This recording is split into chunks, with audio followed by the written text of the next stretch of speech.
Bonjour, aujourd'hui je vous emmène en voyage, beau voyage, mais troublant aussi. La porte du voyage sans retour de David Diop.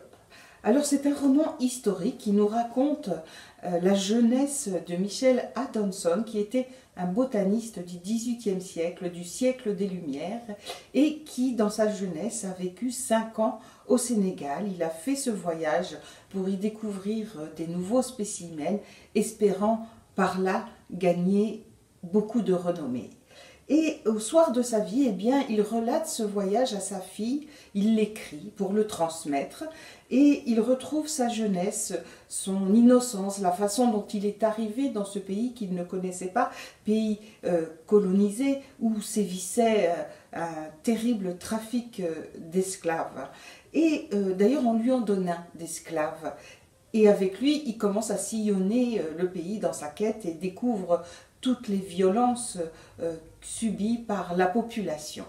Et puis, ce roman, tout d'un coup, se transforme quand on entend parler avec le botaniste d'une femme qui aurait été vendue comme esclave et serait partie jusqu'en Amérique et qui aurait fait le voyage de retour, ce qui est impossible. Aucun esclave n'est jamais revenu d'Amérique, n'a jamais retrouvé sa terre natale. Et là, on passe dans le mythe, le conte, la légende, une certaine cosmogonie.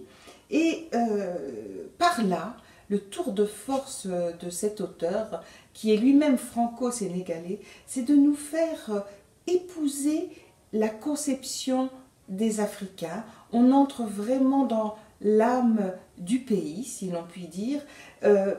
On épouse les valeurs, les cosmogonies, la culture si différente de celle de l'Occident, et tout d'un coup il renverse notre façon de voir, quelque chose est bouleversé dans notre esprit, et c'est le tour de force de ce roman qui est très enseignant bien sûr dans sa dimension historique, mais qui a aussi cette puissance-là de nous faire revoir nos points de vue et de nous faire épouser complètement celle de l'autre.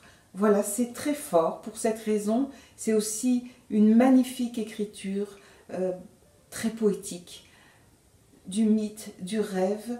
C'est vraiment une très belle lecture pour le fond comme pour la forme.